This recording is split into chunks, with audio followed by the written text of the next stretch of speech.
a tener contactos entre ellos, y hacia distal creo que nosotros vamos a tener dos carpos en particular, el carpo 2 más 3, que es el más grande, y el carpo 4, ¿ya? Que es el más pequeño. Eso significa que si yo te digo el carpo 2 más 3 es más grande, significa que está ocupando un espacio mayor en el hueso que sí, ¿ya? Por ende, esa superficie articular va a ser más grande. Y en el caso del metacarpiano, del bovino, voy a tener solamente dos superficies de articulación, o dos cavidades articulares, acá, ¿ya? No así en el caso del equino, que va a tener un carpo 2, un carpo 3 y un carpo 4. Entonces tiene tres carpos en la fila distal. Eso quiere decir que su metacarpiano va a tener tres superficies de articulación, ¿ya? Y ahí tú puedes diferenciar, ¿cierto?, entre un carpo de equino versus un carpo de bovino.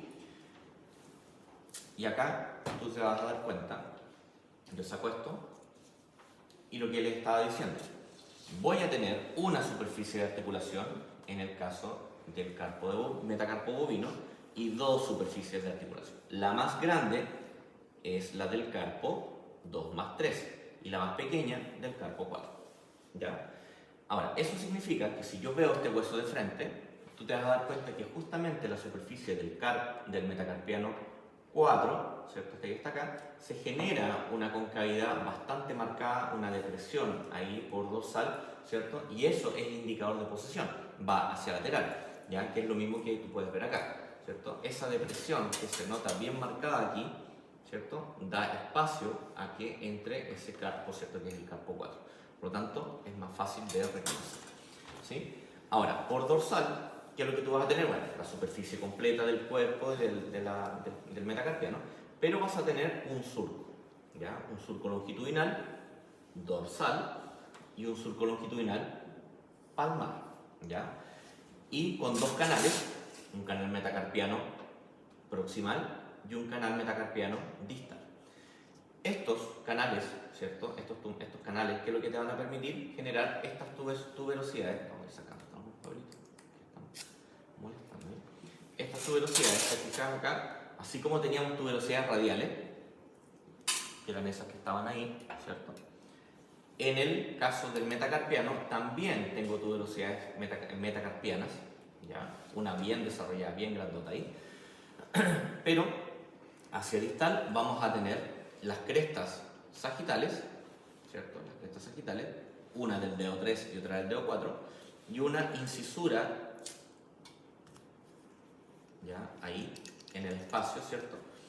Que... en el papel. Ya, ahí está. Y eso, con eso tú te vas a dar cuenta que vamos a tener dos espacios, y eso significa que esto es de bovino. Pero si comparas esto mismo con el equino, te vas a dar cuenta que el equino es solamente un solo dedo, ¿cierto?, que es el dedo 3, ¿ya? Y eso significa de que vamos a tener el metacarpiano 3 como principal, ¿cierto? Y por ende vamos a tener un metacarpiano 2, ¿cierto? Y 1, 4, ¿cierto? 2, 3, 4, aquí falta 1. Pero ahora, ¿cómo yo sé cuál es cuál? Si yo vengo a la superficie, en este caso de articulación, ¿qué es lo que vamos a tener? Ya sabemos que la superficie más amplia va a ser para el metacarpiano 3, ¿cierto? Vamos a tener una superficie más pequeña que va a ser para el 2 o para el 4. Lo mismo va a pasar acá, para el 2 o para el 4. Pero, aún así, tú te vas a dar cuenta que en este espacio se va a generar también una concavidad mucho más marcada, ¿cierto? A diferencia de lo que pasa en este lado. Entonces, esta superficie bien marcada me indica posición del metacarpiano 4, ¿ya? Entonces, acá, ¿cierto? Aquí va a estar articulando el carpo 4, ¿ya? Entonces, aquí tengo el carpo 2, carpo 3 y el carpo 4. Por lo tanto, esto me indica lateralidad, aquí, ¿ya? Entonces, esto me indica que este es el metacarpiano 4, este es el metacarpiano 3 y aquí va el metacarpiano 2. Por ende, hacia el distal vamos a tener una sola cresta sagital, falange proximal, media y distal, ¿ok?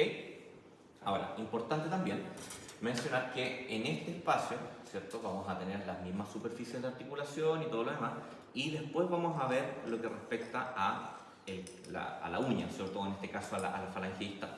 para poder ver el proceso extensor, ciertos procesos laterales, pero eso lo vamos a ver un poquitito más adelante.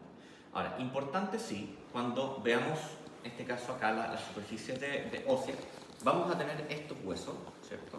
Huesos sesamoideos proximal, ¿cierto? Tengo dos sesamoideos proximales y un sesamoideo distal, ¿ya? Entonces, eso o hueso navicular, también conocido como hueso navicular. Ahora, esto que tú estás viendo acá es un dedo, esto. En el caso del bovino pasa lo mismo, un dedo 4, un dedo. Por lo tanto, vas a tener tus sesamoideos proximales y vas a tener tu sesamoideo distal. Entonces, ¿qué pasa en el perro? Voy a tener exactamente lo mismo.